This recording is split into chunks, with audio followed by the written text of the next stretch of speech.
Ya, Assalamualaikum warahmatullahi wabarakatuh. Kembali lagi bersama saya di Ahmad Ardiansyah YouTube. Kali ini saya akan membahas mengenai pertandingan 16 besar Piala Dunia 2022 antara Prancis melawan Polandia. Sebelumnya saya memohon maaf karena saya sudah beberapa hari ini tidak bisa membuat review YouTube dikarenakan beberapa hal. Namun kali ini saya kembali dengan segala upaya saya, ya. Langsung ke formasi untuk Prancis. Sebenarnya Prancis di laga terakhir di babak grup itu mengganti 11 pemainnya, ya. Dan di laga ini tentu diharapkan semua pemain intinya fresh, ya. Dan di pemain inti Prancis tidak banyak yang berubah, nyaris sama, ya. Mungkin bek kirinya sudah ini, ya, diisi Hernandez bersaudara, satunya cedera dan digantikan oleh adiknya. Bek kanannya Koundé dan semua nyaris sama dengan Giroud di ujung tombak. Untuk Polandia, yang saya tahu mereka mencoba untuk mengganti beberapa formasi, ya, di babak grup itu. Dan kali ini formasinya berganti lagi menjadi formasi 4 back dengan Lewandowski sebagai ujung tombak. Nah, jalannya pertandingan sebenarnya di babak pertama itu Perancis dan Polandia terlihat ini, ya, mencoba untuk melakukan serangan. Namun ini Perancis lebih terlihat mampu menguasai bola, ya. Ini didukung oleh pemain-pemain Prancis yang tergolong cepat, ya, seperti Mbappe dan Dembele yang memudahkan serangan, ya, utamanya jika serangannya dialihkan ke sisi sayap. Sementara Polandia ini sebenarnya sudah mampu memberikan pertahanan yang bagus. Namun ini Polandia ini, ya, terlalu mengandalkan Lewandowski karena sisi gelandang dan sayap mereka tidak terlalu banyak memberikan ini, ya, supply ke Lewandowski, sehingga ketika Polandia mencoba untuk menyerang itu kebanyakan kurang dieksekusi dengan baik. Polandia juga beberapa kali melakukan passing yang kurang akurat, ya. Prancis terlihat lebih nyaman dalam melakukan penguasaan bola, dan ini saya lihat ditambah dengan Polandia ini tidak langsung melakukan high press, ya, di sekitar ini, ya, di sekitar tengah lapangan itu Prancis tidak leluasa, ya. Sepertinya Polandia lebih banyak menggunakan zona, ya, zona marking, di mana kalau zona marking pemain itu tidak akan fokus, pembawa bola biasanya tidak akan difokuskan untuk dijaga oleh satu pemain. Namun ketika pembawa bola itu bergerak ke sisi lain, itu penjaganya bisa berbeda. Itu adalah zona marking, ya. Ini pilihan pelatih Polandia yang saya rasa supaya Prancis ini, ya, supaya tidak mampu untuk menembus sepertiga lapangan Prancis, sepertiga lapangan Polandia maksud saya.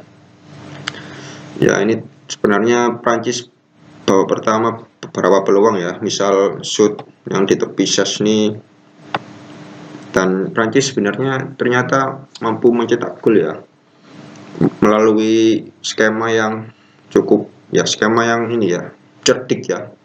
Ada umpan dan Giroud lepas dari ini, ya, lepas dari pengawalan, umpan yang bagus sekali dan eksekusi yang sangat bagus dari Giroud, bagaimana dia memperoleh bola dari sisi kiri dan dengan tenangnya dia melakukan tendangan ke sisi lain, ya, tendangan ke arah sisi kanan kakinya, dan Szczęsny sudah melakukan antisipasi yang bagus dengan maju menutup ruang tembak, namun bolanya terlampau bagus mojok, ya, dan juga bolanya sempat mengenai tanah dulu, ini semakin menyulitkan dari kiper Polandia yakni Wojciech Szczesny.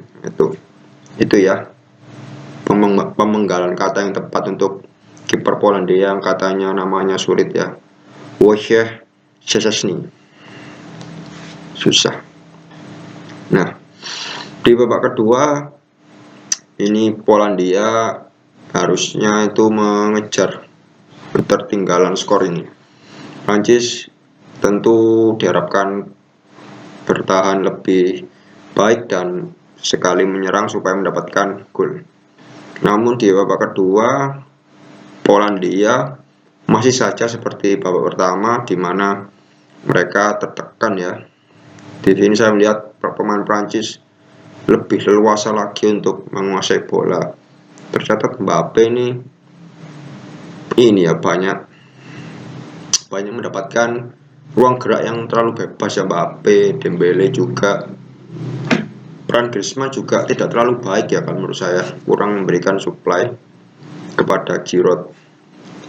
Di babak kedua itu Prancis ini ya, dari sekian peluang mendapatkan gol lagi ya dari ini Mbappe ya, skema yang bagus ini. Tendangannya mampu mengecoh, tendangannya itu sangat bagus ya.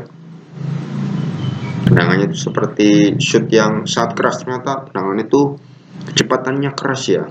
Ternyata Mbappe tendangannya sangat keras dan ya walaupun di tiang dekat dimana masih cukup bisa jangkau sini, tapi power bola ini terlalu keras sehingga bolanya masuk ke gawang.